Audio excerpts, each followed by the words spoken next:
Hello, everybody, and thank you for tuning into the Liberty Report. With me today is Daniel McAdams, co-host. Daniel, good to see you. Good morning, Dr. Paul. Good.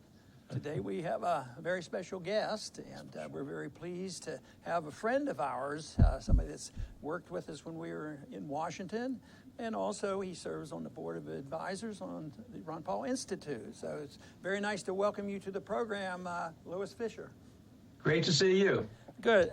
Lou Fisher is a specialist in one subject that we have always been fascinated with, and that's how I got to know him. And that is, he's been a senior specialist at the research, at the Congressional research for over nearly 40 years, and he is considered the expert. I think he's testified more than once or twice, to Congress. I wish they'd listened more often to him, but no, dozens and dozens of times. And he's written many, many articles, and he's published many, many books. He has a PhD, and he has a law degree. But the most important thing, he has his head on straight, and he understands the Constitution, and he understands probably one of the most vital things about our Constitution that's generally ignored, and that is the thing that the founders put in there of separating powers and having the checks on balance, which has been totally ignored. So, Daniel, I know you've known Lou for a little bit. Lou was one of those great gems in Washington where he would be called on from Republicans, from Democrats. He was just a font of knowledge and wisdom, and so he was not a partisan person. He was a champion of the Constitution, and he remains so active. He's with the Constitution Project now. Lou, he has a new book coming out in the summer that looks really interesting because we've had a few of topics like this when we were on the Hill. His book will be called Supreme Court Expansion of Presidential Power, Unconstitutional Leanings. Lou, I'd love to hear some more about that book. Okay, I do have to correct a little bit here and say that I do not have a law degree, but I publish regularly in law reviews, and as you know, my interest in separation of powers. But the book coming out, talking about unconstitutional leanings, a lot of my friends says you can't write a book like that because the Supreme Court decides what is constitutional. But I think I make a very persuasive case that starting in 1936 with the Curtis Wright case and up to the present time, the Supreme Court, through errors and misconceptions that has been pointed out decade after decade, has pushed presidential power beyond constitutional bounds and has weakened the role of Congress. That's the theme of my book. That sounds fascinating. Lou, we're looking at a new administration coming in just a couple of days, and we're dealing with issues of separation of powers. We're dealing with the legacy of the Obama 8 years and the preceding 8 years of the Bush administration and a further erosion of legislative powers. And now we're dealing with issues of war powers. We've had 8 years steady of war. Where do you see the war powers issue as we enter this new administration? Well, one thing, I always liked meeting with Ron Paul, and we had lunches. You remember we talked about institutional duties, and when I was there, I know your office and other members of Congress had pride in their institution and understood the need of checks and balances. And that's what I've seen decline a lot, that Congress has abdicated its powers, basic ones, spending and war, and they don't play the regular checks on the executive branch that the frame is expected it to. You know, your point about only the Supreme Court determines the Constitution, I guess we could eliminate the oath of office and that we pledge to follow the Constitution. What's the sense of it? The Supreme Court will take care of it. But that is more real than we sort of laugh, but they really believe this. I can remember when I was really, really naive, the first week or two I was in Washington and I was put on the Education and Workforce. That was considered low level, not the Ways and Means of the Rules Committee. And they came up with some preposterous bill, which from my viewpoint, it was totally unconstitutional. So I raised my hand and I get my 2 cents worth in. And the chairman of the board says, "Oh, that's okay. Don't worry about it. We'll pass this and the courts will tell us whether or not it's constitutional." And I thought, boy, I have a job here. I didn't realize how determined they were. But no, I think what you just mentioned here was the important thing that attracted me to what your work was the fact that, and I know you used to try to figure it out, why does the Congress give up their prerogatives and their responsibilities? The founders had an intent. They thought, it's closer to the people. You throw them out if you don't like them, and they have clout. The president can't pass a bill that the Congress doesn't pass, and they can't finance anything. They declare war. And have you figured it out? Why have they been rolled over? Is there some invisible shadow government there that has seductive control over the members or over the leadership? I think there are a lot of reasons for it, and I do think that when Congress decided, they were uncomfortable about having so much power in committees and subcommittees. It looked like too decentralized, and people said, you ought to centralize yourself like the president. Well, once you took power away from committees and subcommittees and put it in the Speaker's office, I think that was part of the decline in Congress. And the second big one, I think, is the Supreme Court case recognizing that somehow corporations are people and they have a right of free speech, and you have to give them all the right to spend all they want. So I think you have members of Congress, as you know as well as I do, they come in maybe on Tuesday, Wednesday, heading home on Thursday. Some weeks they don't come in at all. So they're not there. They're out raising money. That's it. That's a great point about the committees and the loss of power of the members.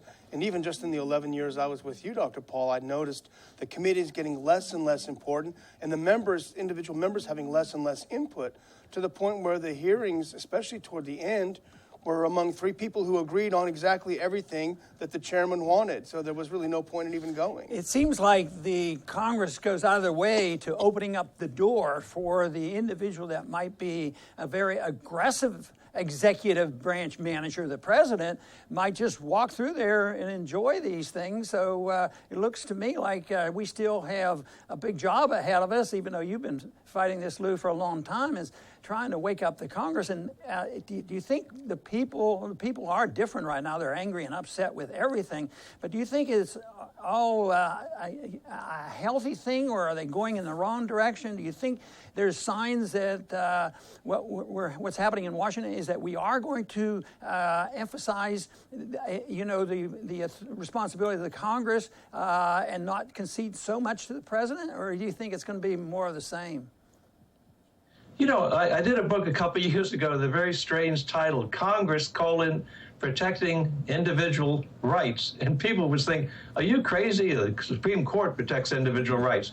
Well, I think my book shows very clearly that if you look at Congress and the Supreme Court and the president protecting the rights of blacks, of women, of children, religious liberty, Congress has a much stronger record protecting individual rights. So that's one problem. Now, when I did the book, I learned that one reason Congress isn't popular like the other two branches, we idealize the president, we idealize the Supreme Court. The reason is that constituents and people watch Congress in committee and in floor debate, and what they see are disagreement, debate, amendments. And of course, they don't see that on the other two branches because you don't see inside the other two branches. So Congress, when it disagrees and has amendments and debates, that's what Congress is supposed to do. That's what any legislative body does. So Congress, because of that bias by the public, is never going to be popular, and it can't be bothered by that. But it has a duty to push back against abuse, both by the president and by the Supreme Court. And people say, well, if the Supreme Court decides something, that's final unless the Supreme Court changes its mind or unless we amend the Constitution. And I know all of us should know that that's nonsense, that when the Supreme Court, on the Lilly Ledbetter case, where she had been underpaid for decade after decade, and the Supreme Court said, well, you didn't file within 150 days. And within a couple of years, Congress passed legislation. It was signed into law in 2009 saying that when a company discriminates against a woman on pay, that discrimination goes from one paycheck to the next, and a woman can file at any time. So Congress, there's a recent example, 2009, where Congress is protecting individual rights that had been damaged by the Supreme Court. Lou, how much blame do you place on the educational system of the country? Because it seems like you hear too many people who come out with these cliches, which comes from somebody that doesn't understand the Constitution. Well, the Constitution has to be adaptable. You know that. It has to mold for the times. They don't even talk about amendment. Just do it and change it. But you know, if you compare what some of our young people are getting from the government school system to what happens in private schools and homeschooling, they have a different attitude, and they seem to have a much better grasp of this. So do you put much blame on the educational system, or is that just looking for an excuse? I put a huge amount of blame on it by law schools and law professors and experts will say, just as I said before, that when the Supreme Court decides a constitutional question, I've said, unless the court changes its mind, unless we amend the Constitution. And anyone who follows things, I mean, do you recall back around 1986 in the Reagan years, there was a Captain Goldman, an Orthodox Jew, had been in the Air Force for years. He always wore his yarmulke indoors on duty, no problem. Then the Air Force, for some reason, says you can't. So he got into court, and he lost in district court, he lost in appellate court, he lost in Supreme Court. End of world? No. You may remember that Congress within 1 year passed legislation telling the military, change the stupid regulation, allow people in the military to wear religious apparel unless it interferes with military duties. And people can ask, how can that be? The Supreme Court decided that. Why? What gave Congress the right? Well, if you look at Article 1, who has power over military regulations? It's Congress. So there's a great current example, but it's completely overlooked by experts. They somehow want to put total power in the Supreme Court on constitutional issues, and it's never, ever been that way. Right. Such an important issue. I hate to move on, but moving on to war powers. You know, Lou, you may have seen this article in Politico last month. The title was "Congress Leaves Trump with Unlimited War Powers." And it seems that now some members of Congress, probably particularly Democrats, but maybe some Republicans, are terrified now that after 8 years of Congress doing literally nothing about Obama's wars, you're having someone come in office that at least looks pretty muscular when it comes to exerting executive power. I would ask you straight, do you think that the 2001 authorization was valid for the things that President Obama used it for during his term? No, and you and Ron Paul may remember that when the 2001 authorization for use of military force was debated, President Bush wanted authority not just to act against al-Qaeda and Taliban, he wanted in the future to act against any terrorist group. And Congress says, no, that's way too broad. We're not giving you that power. But that's essentially what the Obama administration is arguing, that 2001 statute would protect the president to act against any terrorist group. That's exactly what Congress denied in 2001. You know, I remember well the debate leading up to the resolution in 2002, the Iraq War resolution. And of course, I was a member of the Foreign Affairs Committee at the time, and I introduced a resolution for declaration of war. And of course, I said I was, so strongly opposed to the war itself, but I didn't like what they were doing, and it was too serious, and we should be talking about, this could end up war. People could die from this. So I wanted them to at least be on record of that. And I remember introducing it, infuriated Republicans and Democrats. They were just really angry. And even the chairman, I remember so clearly, the chairman of the committee, spoke, and he says, Ron, he's Congressman Paul, blah, blah, blah, but let me tell you, that is this business about declaring war by the Congress. He says, that part of the Constitution is anachronistic. And I thought, well, I lose again. I guess he just amended the Constitution. But there are so many times, and you've written about so many, I think where the line is more difficult for me to draw is when there is not a need to declare war, but maybe a need for some action. That to me, of course, I think a little bit of action tends to lead to a lot of action, so I don't like all that. But do you find, you've written about some of these places where even Jefferson was able to give some authority or get some authority from the Congress without a declaration of war? You know, some years ago, there was a senator who, on the floor, Clinton was about ready to go into Haiti on the basis of a UN resolution, and the senator said the Jefferson precedent said that Jefferson acted unilaterally, and I wrote a CRS report saying that no, Jefferson did certain things of a defensive nature in the Mediterranean. Then he came to Congress and says, beyond the line of defense, I cannot go. I need authority from you for offensive action. And Congress passed 10 statutes, both for Jefferson and Madison. And we have had wars, like the quasi-war against France was not declared. That was the first one, 1798. Certainly, Gulf of Tonkin was another time we didn't declare war, but it was a statute. So you can either do it by a full declaration or statute. But what you cannot do, which is, I think, completely unconstitutional, is go to the Security Council for, quote, authority, or go to some NATO allies for authority. And that's been the pattern from Truman on to today, including Obama going into Libya, going to the Security Council. So that, to me, all unconstitutional wars.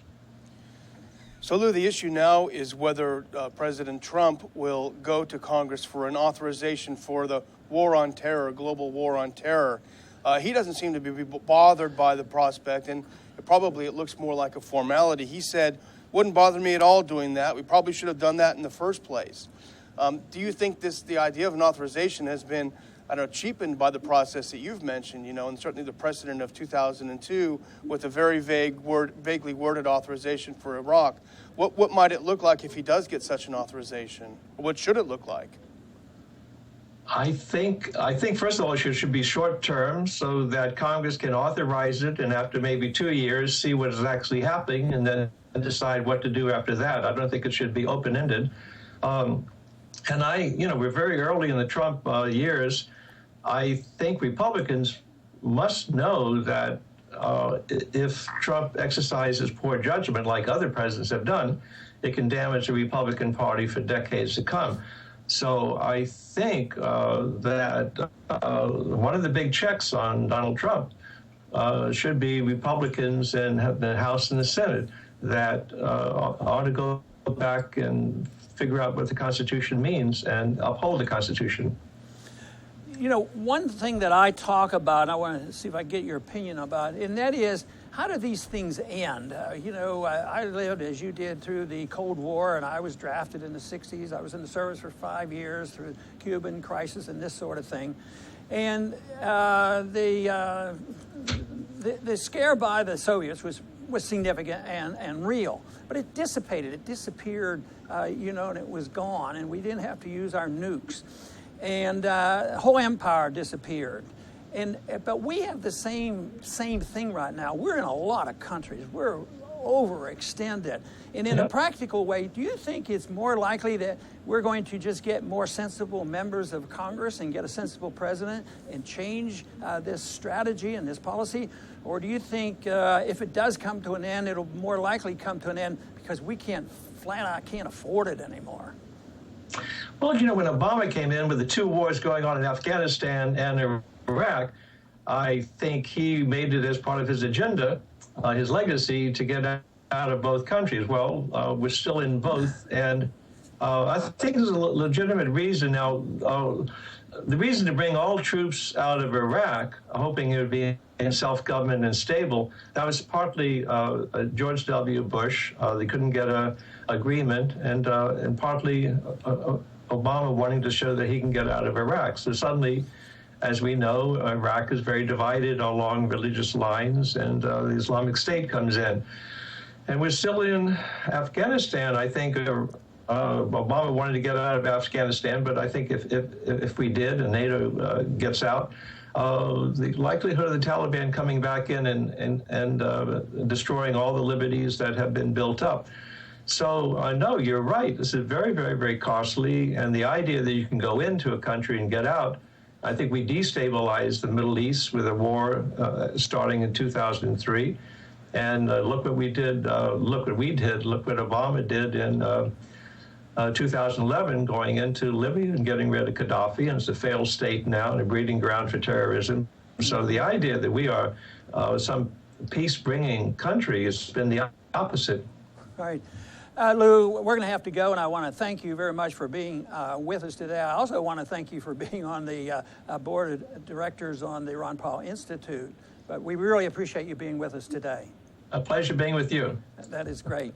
And I want to just say a few words to the viewers that we are very pleased to have Lou Fisher on here, and you do need to look that name up and find out. I mean, he has so many books and so much insight, and it's right on with the Constitution, which is very rare. But he has responded every time we have called, and even mentioned in our interview today about the several times that he came to the office and met with other members and to serve on the board to guide us when we need advice on the board. On the board of advisors for the Ron Paul Institute. I think it's just great that we have access to a person like this. So we wish him well and thank him very much for being with us. And I want to thank all of the viewers today for being with us for this very important program. And please come back soon.